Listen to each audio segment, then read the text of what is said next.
from Derek and the Cats. Their Instagram bio reads that they play instrumental dance music. Thank you so much for joining me on the show. Hi Adarsh, how are you doing?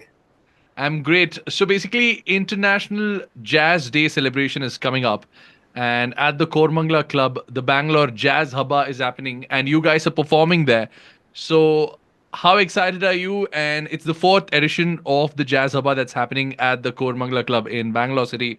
So, what is your lineup going to be like? Give us a little bit of a sneak peek into your performance that's going to happen that day. Really excited to be performing for the Bangalore Jazz Habba. I think 2 years ago I attended. I think I attended the second edition, Right. and that time our band just started. So to now be performing at the same place, like really surreal.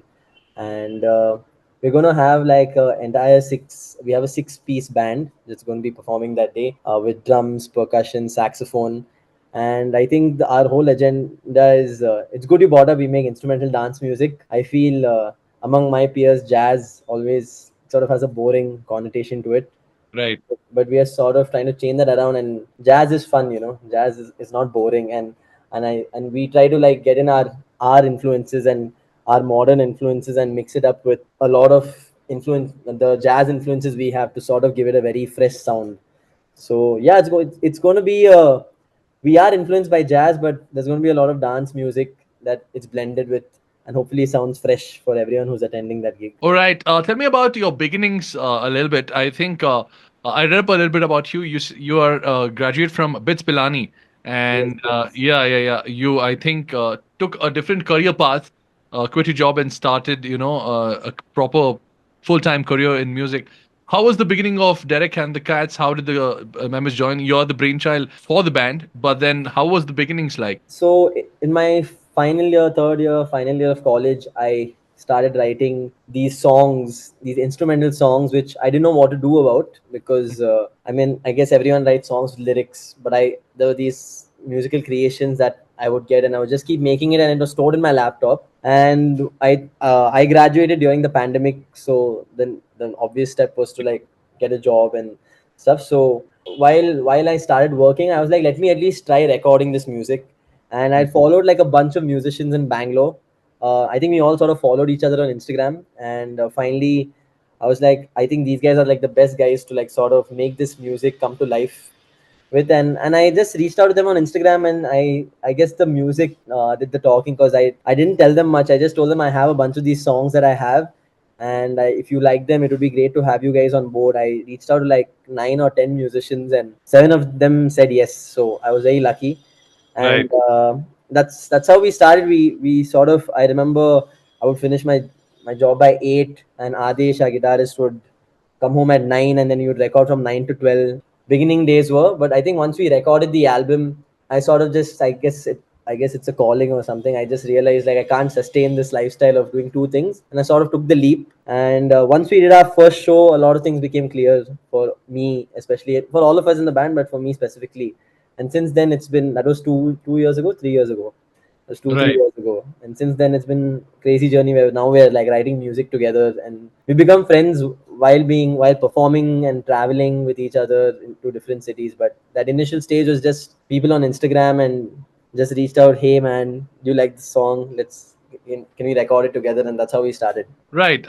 Let's talk about jazz music in India. You're saying, people generally, youngsters, probably like the people of today, consider jazz music to be, yesteryear music or a little boring, or people don't relate to it. But what I read is post the pandemic, jazz music has made a comeback, and a lot of clubs in India are also promoting jazz music.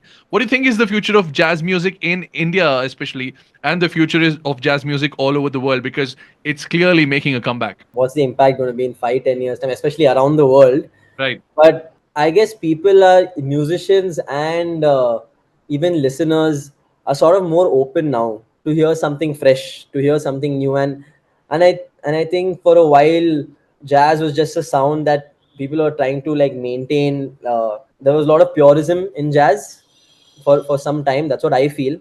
Right. But I feel like now a lot of people are trying to interpret it in their own way and sort of take it forward and make it sound fresh and make it feel fresh. Mm. And I'm of the opinion that the listener is never wrong. Right. Like, that at least that's my opinion. I feel like the listener doesn't care whether it's jazz or not. Like I've seen a lot of our listeners. We don't tell them that we make jazz music. We just call them for the show, and then Right. they'll end up having a great time. And then I usually hear this statement where they're like, "I don't like jazz, but I sort of like what I heard today."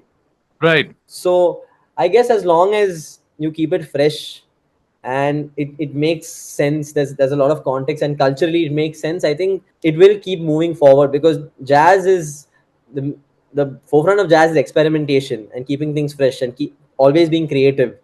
So as long as we all have the spirit of jazz in us, I think it'll be great. There's also a lot of infusion of classical music. I think you also have a bit of like classical music background. There's a lot of infusion of classical music to western music like jazz, which is also making a lot of waves. I think people are liking that intermixing of styles. Like you said, people don't necessarily recognize music by jazz or pop and stuff like that, especially people who are not that aware of different music styles. They just like some music or they don't like some kind of music. But then this interfusion of Indian classical by some Indian classical artists who are infusing classical music with jazz. I think that's kind of getting a foothold, especially in India. Yeah, for sure. Because I think jazz is Western. It has Western roots and it comes from the blues, which is like a very American style of music. Right. So when something like Indian classical, the fusion of Indian classical and jazz, that we recognize Indian classical in our blood. Like it's very, the Yeah. sound of it is very, we recognize it very well. So I think we relate to that. It's a closer form of us relating to Indian classical fusion with jazz. For Right. most people in India, jazz might seem foreign, but Indian classical doesn't seem foreign because we've sort of been hearing that in movies or through our relatives and people all around us, and it's Right. always there. And as you said, like as long as people keep, fusion is what makes jazz evolve. Jazz is also all about fusion. So I guess we Derek and the Cats, we are at a point where we're trying to like have a fusion of house music Mm. and house and electronic music with jazz Mm. because that's not usually done. Especially bands don't try to play house music.